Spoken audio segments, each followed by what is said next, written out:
Assalamualaikum. Halo teman-teman pejuang KSM. Kembali lagi bersama saya Warisatul Ilmi.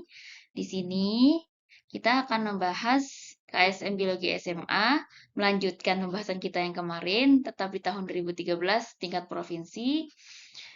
Nah, di part 2 ini ya kita akan bahas soal genetika nomor 27 ya, 29, 30, 31, 32, 46 dan 48. Oke, seperti biasa sebelum kita mulai belajar, marilah kita berdoa terlebih dahulu. Berdoa disilahkan. Bisa di-pause ya videonya. Bismillahirrahmanirrahim. Ya, baik teman-teman. Sebelum kita mulai ya, diklik ya subscribe agar channel ini berkembang dan bermanfaat seluas-luasnya. Yuk kita mulai. Jika di part 1 kemarin kita membahas pilihan ganda tipe 1, sekarang di part 2 kita membahas pilihan ganda tipe 2. Oke. Ya, seperti teman-teman lihat di sini perintah soalnya sedikit berbeda ya. Bisa dibaca sendiri. Sekarang kita lanjut langsung ke soal nomor 27. Tanaman kedelai dengan bunga merah M besar M kecil, M besar dan biji lonjong atau B kecil di sini jika dikawinkan dengan bunga putih M kecil dan biji bulat B besar menghasilkan 100% tanaman bunga merah dan biji bulat. Bagaimanakah kemungkinan genotip polen dari anaknya? Oke. Ini adalah tipikal soal di hibrid ya, yang standar ya. Oke, kita mulai membahasnya. Di sini ada M besar, kemudian lonjong B kecil, ya. Disilangkan dengan yang dia M kecil, B besar. Nah, 100% bunga merah dan biji bulat merahnya. Ini kan kita cari gametnya dulu ya. M besar, B kecil, ya. Hanya ada satu gamet karena ini sama-sama homozigot. Kemudian ini juga hanya satu M kecil, B besar. Maka F1-nya adalah M besar, M kecil, B besar, B kecil.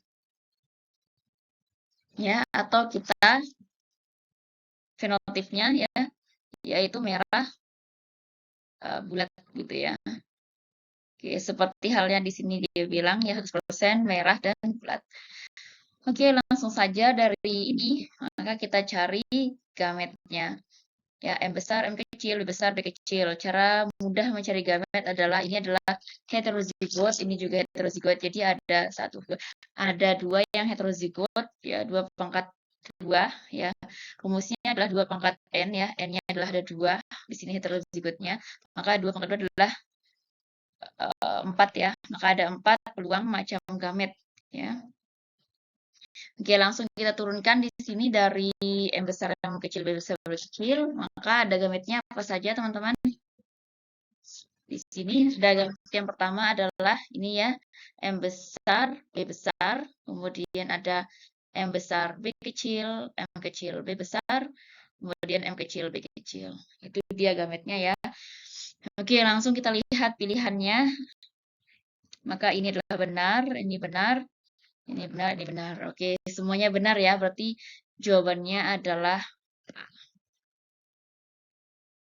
Lanjut. Soal nomor 29. Proses rekombinasi kromosom mungkin terjadi pada apakah 1 metafase mitosis atau 2 meiosis 2 ataukah 3 anafase mitosis atau 4 meiosis 1. Oke, sebelum kita menjawab pertanyaan ini, kita harus tahu dulu apa itu rekombinasi kromosom. Nah, untuk memudahkan teman-teman memvisualisasi, maka kita pakai ya soal yang tadi, gitu ya.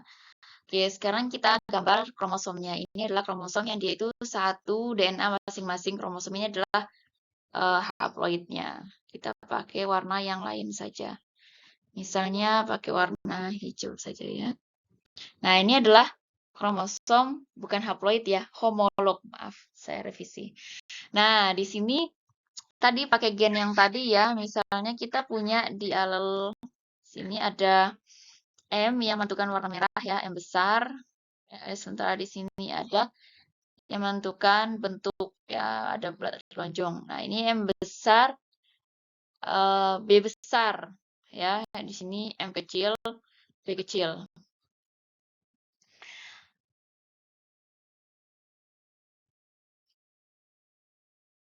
Nah, teman-teman, di sini kita membuat ya agar lebih mudah ya. Kita membuat gen ya sama-sama di satu kromosom ini sama-sama besar ya. Ini adalah M besar, B besar. Yang kiri, yang sebelah kanan yang dia M kecil dan B kecil. Kalau soal yang tadi kan dia besar kecil begitu ya. Nah, ini kita agar memudahkan gitu ya. Oke, ini adalah contoh ya. Nah, maka dari ini kita bisa membuat genotipnya adalah M besar, M kecil, B besar, B kecil. Oke ya.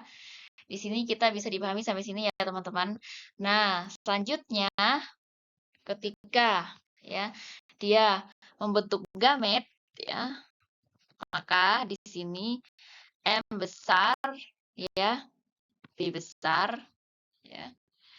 M besar, B kecil, M kecil, B besar, M kecil, B kecil. Atau kromosomnya yang ini adalah begini ya. Sementara yang bawah dia begini. Nah, sekarang yang M besar B kecil itu dia tidak ada yang sama dengan induknya, ya enggak? Karena di sini ketika dia turun besar-besar atau kecil-kecil begitu. Nah, maka inilah yang disebut dengan tipe rekombinan. Ya. Sampai sini bisa dipahami ya. Nah, sekarang kita ilustrasikan dengan gambar. Oke ya. Nah, kita hapus dulu semuanya.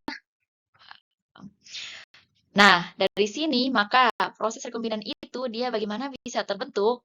Maka dia bisa terbentuk dengan proses yang disebut dengan crossing over. Apa itu crossing over? Crossing over itu adalah proses pertukaran ya segmen kromatid ya pada kromosom homolog. Jadi ya ini adalah kromosom homolog. Ya, di sini kita gambarkan satu kromosom dia punya dua kromatid ya karena memang ketika pembelahan itu terjadi replikasi ya. Nah, di sini maka crossing over terjadi ya. Misalnya di sini di antara kromatid yang dimana ya terdapat gen B dan C ya. Di sini ya B dan C. Nah, ketika mereka sudah crossing over, maka dia berpindah ya, kromatid yang dia merah sini pindah ke daerah yang biru pindah ke yang merah. Sehingga coba teman-teman lihat di sini adalah sisi ini dia A, B, C ya. Ya, di sini adalah dia A, B, C sama-sama besar, A besar, B besar, C besar. Yang ini juga begitu, A besar, A kecil, B kecil, C kecil sama dengan sisi yang ini. Nah, sementara dua ini adalah tipe rekombinan karena di sini dia membentuk rekombinasi baru di mana ada A besar, B besar, dan C kecil atau A kecil, ada lagi B kecil dan C besar. Nah, inilah yang disebut dengan terjadinya rekombinasi kromosom. Hasilnya, ya hasil dari rekombinan itu disebut dengan rekombinan kromosom. Begitu ya. Nah, kita kaitkan dengan bagaimana prosesnya si crossing over ini dia terjadi di meiosis 1 ya. Nah, seperti kita lihat di gambar ini ya. Ini ada proses crossing over-nya gitu. Nah, sekarang kita kaitkan dengan jawaban kuis kita yang sebelumnya, yaitu apa bedanya crossing over dengan translokasi. Nah, perbedaan mendasarnya adalah ya kalau pada translokasi, pindahan segmen atau potongan kromosomnya itu dia bukan pada kromosom homolog. Ya, dia tidak antar homolognya. Tetapi ya bukan homolognya. Ya. Nah, ada berbagai macam translokasi. Di sini ada reciprocal translocation, ada non-reciprocal, ada ribosomial translocation. Nah, macam-macam translokasi ini nanti jika ada waktu bisa kita bahas lebih lanjut ya. Jadi intinya kalau reciprocal itu dia berpindah ya segmennya ini misalnya ya.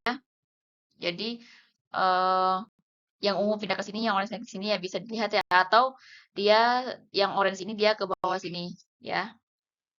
Jadi sama-sama ngasih begitu. Jadi yang orange pindah, yang ungu juga pindah.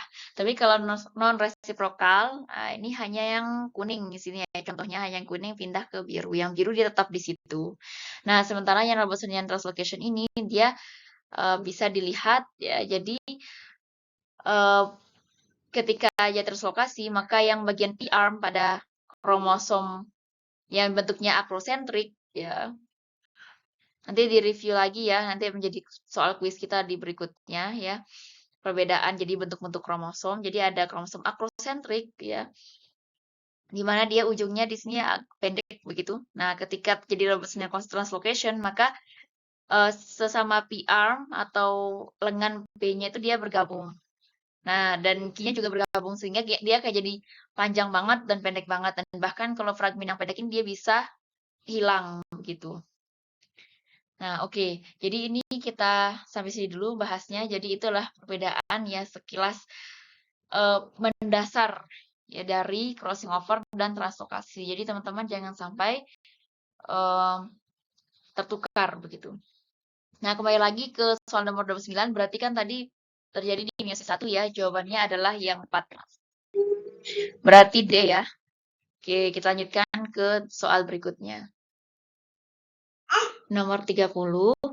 Pada sekuntum bunga, sel telurnya memiliki genotip XM. Gen terikat, kromosom seks, dan memberikan sifat manis. Dan A besar D besar untuk buah lembut dan bundar, dominan sempurna. Jika ada sebuah polen membuahi dengan genotip autosom A kecil, B kecil, maka biji akan tumbuh menghasilkan, genetanya tuh biji ya. Oke. Jadi di sini kita lihat ya, ada sex linkage atau dia linkage-nya ke X. Ya, ada XM besar, dia menunjukkan memberikan sifat manis. Nah, di sini sel telurnya adalah XM besar, A besar, B besar. Nah, ini ya sel telur, maka dia haploid ya, atau N. Ya, sudah N dia. Kemudian ketemu dengan polennya A kecil, B kecil. Tidak dijelaskan di sini apakah ada dia membawa X apa begitu ya. Maka di sini kita anggap dia tuh Y ya, yang dibawa adalah Y. Maka di sini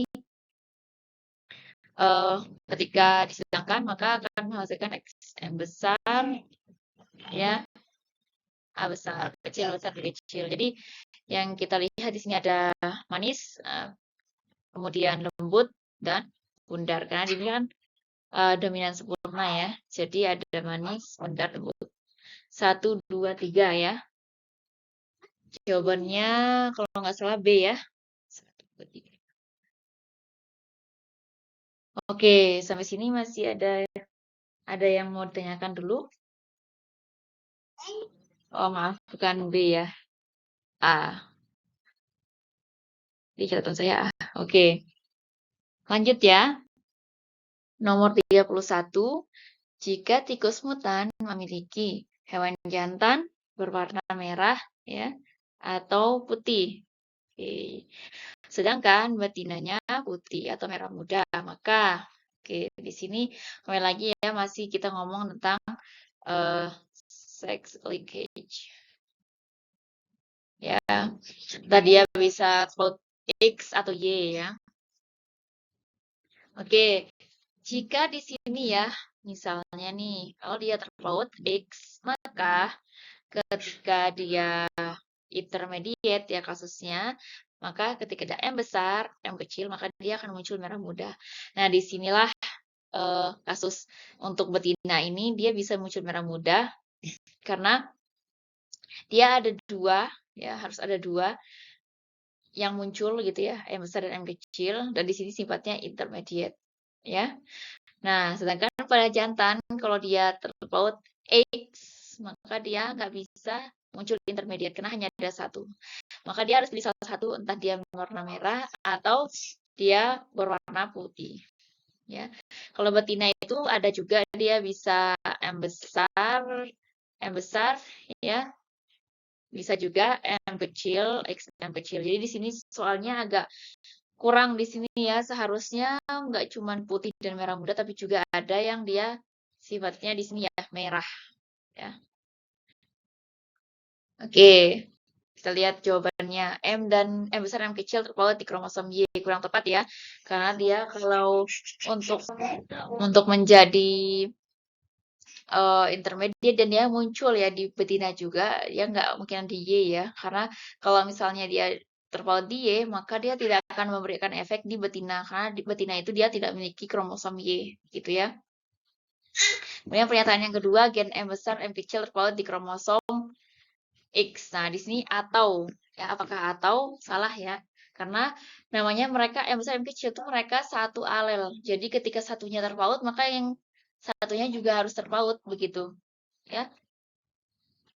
Oke, yang nomor 2 salah ya. Jadi harus dipahami lagi ya konsep sealel begitu. Jadi ada ketika ada yang menentukan sifat suatu ya entah warna atau yang lain-lainnya, maka mereka itu tentunya akan sama ketika dia akan terletak di X, maka dia juga terletak di X. Selanjutnya pernyataan yang ketiga, gen M besar dan M kecil terpaut kromosom X ya. Ini yang lebih tepat ya. Pernyataan yang keempat, warna merah disebabkan gen M besar dominan intermediate terhadap M kecil. Kalau dia intermediate maka bukan merah ya, seharusnya merah muda.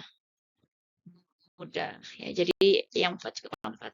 Nah, di sini jawaban yang sejauhnya ini benar adalah nomor 3 dan dari pilihannya itu dia tidak ada jawabannya ya antara A sampai E. Tapi menurut saya ya yang paling tepat itu adalah hanya pernyataan yang ketiga. Ya, monggo teman-teman nanti bisa memutuskan memilih jawaban yang mana ya. Yang pasti dijawab yang ada 3-nya gitu ya. Oke, sampai sini paham ya? Kita lanjutkan ke soal berikutnya. Soal nomor 32. Metafase merupakan fase pembelahan sel yang mana kromosom. Ya, nah ini kita ditanyakan bagaimana proses yang terjadi pada tahapan metafase. Ya. Oke, apakah tersebar dalam sel, ya, atau terikat dengan benang spindle, atau terpencar dalam nukleus atau sembunyi di ekuator? Oke, ini ya, jadi kita lihat bagaimana proses metafase. Metafase itu ya, dia kromosomnya dia akan berjajar di bidang ekuator, ya, tersusun di bidang ekuator. Jadi yang benar tuh ini ya, seperti ini ya. Jadi ekuator, ekuator, ekuator. Oke, dia benar di sini ya. Yang 4. Kemudian apakah tersebar di dalam sel? Ya, tidak tersebar ya. Mereka tersusun. Jadi dia nggak random tapi beraturan ya. Bisa dikatakan beraturan karena mereka menyusun diri di bidang ekuator ya. Berarti yang nomor 1 salah. Diikat oleh benang spindle ya. Benar nggak? Ini ada benang spindle ya di sini ya. Oke, benar ya. Apakah terpencar dalam nukleus? Ya, tidak ya. Dan lagi pula di metafase itu selubung nukleusnya itu udah nggak ada ya. Sejak profase itu dia sudah tidak ada selubung nukleusnya, nanti terbentuk kembali ketika terjadi di proses telofase. Jadi ini salah. Jadi pernyataan yang benar di sini adalah 2 dan 4 ya. Oke. 2 dan 4 itu C ya. Nah, di sini kita sedikit review apa perbedaan antara metafase di mitosis dan metafase 1-2 di meiosis. Oke, di mitosis dia coba dilihat ini adalah satu kromosom yang terdiri dari 2 kromatid di sini ya. Sama dengan metafase 2 juga ada 1 kromosom dan 2 kromatid. Nah, sementara di metafase 1 dia yang berjejer itu adalah 2 kromosom homolog. Nah, itulah mengapa ketika di proses mitosis dan meiosis 2, nah ketika terjadi anafase, nanti yang membelah itu adalah sentromer. Ya, sementara di metafase 1 itu tidak terjadi pembelahan sentromer karena yang berjejer di ekuator itu adalah ada 2 kromosom. Ya, jadi mereka yang terpisah adalah kromosom homolog. Tidak terjadi pembelahan sentromer, itu di metafase 1. Nah, itulah perbedaan mendasar ya dari metafase mitosis dan meiosis metafase 1 dan 2. Jadi kita bisa lihat ya, mitosis itu dia hampir sama ya dengan meiosis. metafase 2, tetapi ya perlu diingat jumlah kromosomnya itu sudah ya ini kalau ini sudah separuh dari induknya ya. Kalau di mitosis itu kan dia masih sama. Ya. Oke, sampai sini ya. Kita lanjutkan nomor berikutnya.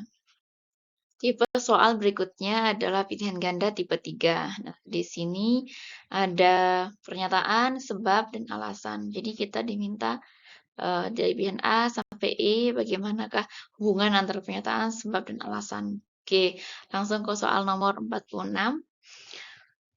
Hemofilia merupakan penyakit yang disebabkan pada gen yang terikat pada kromosom X yang masih dengan X-link ya. Sebab sifat hemofilia dalam keadaan heterozigot menghasilkan bayi perempuan normal. Oke ya. Ingat-ingat ya hemofilia dalam heterozigot apakah dia akan normal dan apakah hemofilia dia terikat pada X? Oke, kita lihat jawabannya di sini ya. Sex linkage, X linkage. Oke, jadi ada beberapa disorder atau penyakit ya yang dia terikat dengan kromosom X.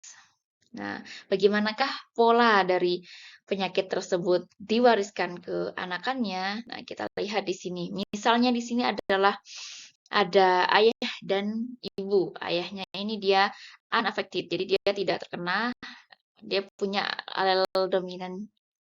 Misalnya ya, jadi hemofilia itu adalah kita lambangkan dengan H ya, H kecil karena dia resesif. Oke. Maka kalau dia dominan misalnya di sini adalah H besar, maka dia tidak mendapatkan penyakit tersebut. Sementara yang ibunya dia ini karir, maka di X-nya itu bisa di X-nya dia ada XH besar dan XH kecil. Oke, bagaimana dia ketika terbentuk gamet ya, maka ayahnya tadi X H besar Y, maka dia XH besar dan Y, ini adalah gametnya si ayah. Nah, sementara si ibu itu dia XH besar, XH kecil, maka gametnya XH besar, XH kecil. Nah, ketika XH besar ya bertemu dengan XH besar, maka muncullah ini ya, XH besar ini ya, perempuan yang dia itu tidak ada, dia bukan carrier, dia normal, bukan carrier, dia tidak membawa gen sifat hemofili sama sekali. Nah, sementara XH besar, XH kecil, ini ya yang dia karir. XH besar Y, dia akan menghasilkan anakannya yang ini ya, normal. Sementara XH kecil Y, anakannya ini. Oke ya, sampai sini. Nah, panah ya bisa teman-teman lihat di sini panah yang warna merah. Nah, panah merah ini dia menunjukkan aliran dari kromosom X yang dia membawa yang resesif homofili ya, ini merah. Sementara yang panah warna biru itu dia membawa ya ini ya gen yang dominan untuk atau H besar ya. Sementara yang dia tidak ada ini ya. Nah, itu dia tidak ada, yaitu Y ya. Nah, dapat dilihat di sini bahwasanya X H kecil yang dimiliki oleh wanita karir tadi, dia akan memberikan efek pada anak laki-laki ataupun perempuan, ya. Tapi, nah yang perlu di-highlight di sini adalah bahwasanya yang perempuan ini dia tetap normal, dia hanya karir, ya. Sementara yang terlihat kena atau affected yaitu hanya anak laki-laki. Nah, pengetahuan di sini dapat kita gunakan untuk menganalisis pedigree. Oke. Misalnya ketika ada ayah dan ibunya normal, kemudian ada anak laki-lakinya yang terkena, dan itu tidak hanya di satu generasi, ada di generasi 2, generasi 3, dan selanjutnya, maka kemungkinan pedigree itu dia membahas tentang X-link dan dia resesif. Ya, sampai sini bisa dipahami ya teman-teman. Jadi untuk pernyataan yang tadi, di mana X-link itu dia ya dalam proses pembentukan hemofili tadi ya, untuk penyakit hemofili itu adalah benar ya. Dan anakan yang dia heterozigot itu dia terlihat normal juga benar ya. Jadi walaupun dia karir, dia membawa sifat H resesif, tapi dia tidak menunjukkan sifat hemofili begitu. Sampai sini bisa dipahami ya. Kita lanjut ke soal berikutnya. Nah, ini saya rasa soal terakhir ya, soal 48. Sel kulit yang terluka dapat kembali sembuh seperti sedia kala, sebab sel kulit dapat membelah diri secara meiosis. Oke, dari sini kita ingat-ingat lagi fungsi dari mitosis dan meiosis. Nah, apa yang membedakan mitosis dan meiosis? Jadi mitosis dalam pembelahannya itu dia dari 2N, dia akan menghasilkan 2N. Ya, dari 1 dia akan menghasilkan 2 anakan. Nah, artinya di sini 1 menjadi 2 ya. Jadi ada suatu pertumbuhan. Ya, bayangkan dari ketika terbentuk embrio, kemudian dia akan membelah terus, membelah secara mitosis sampai terbentuklah ya kita seperti sekarang ini ya, dari embrio sampai kita ya. Jadi itu benar-benar pembelahan sel yang masif yang luar biasa sekali begitu. Nah, itu adalah proses pertumbuhan dia yang sumbangsih dari proses pertumbuhan itu adalah pembelahan mitosis begitu. Nah, selain itu juga ada proses regenerasi. Jadi ketika luka ya, ada sel yang mati, maka dia akan membelah secara mitosis untuk regenerasi. Nah, bedanya dengan meiosis, meiosis ini dia dari 1 ya, jadi 2, kemudian belah lagi ya, di sini jadi 2, jadi 4. Jadi ya hasilnya adalah 4 anakan ya. Nah, tapi dia dari 2N ya, dia akan menjadi di sini dia N ya. Artinya di sini kenapa dia harus N? Ya, fungsinya adalah untuk mempertahankan ya jumlah kromosom. Ya, bayangkan kalau misalnya dia nggak terjadi meiosis kalau 2N, nanti menikah terus ada memiliki anak dia 2N jadi 4N. Ya, 4N lagi 8N dan seterusnya. Ya, sementara kita tahu ya konsep dari spesies ya, salah satu pengertiannya adalah kalau dia satu spesies maka dia memiliki jumlah kromosom yang sama. Kalau dia udah beda jumlah kromosom maka sudah berbeda spesies karena mereka sudah tidak bisa kawin ya, ada yang bisa kawin tapi dia tidak bisa menghasilkan keturunan yang fertil gitu ya.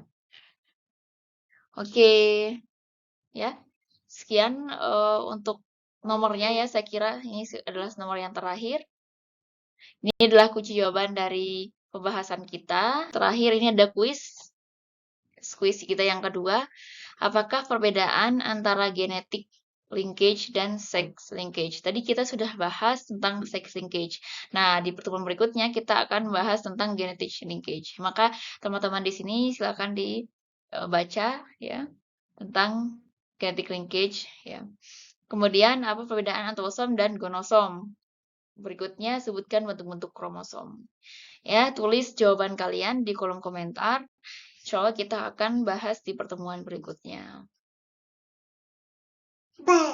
Oke, sekian dulu video kali ini. Semoga bermanfaat. Terima kasih buat teman-teman yang selalu setia menonton video kita. Tetap semangat. Ya, buat yang baru bergabung, jangan lupa subscribe ya, like, comment, dan share di seluruh media sosial kalian. Klik juga loncengnya agar kalian tidak ketinggalan video terbaru dari saya. Follow juga my IG Warisatul Ilmi. Thanks for watching. See you in the next video. Bye-bye. Assalamualaikum warahmatullahi wabarakatuh.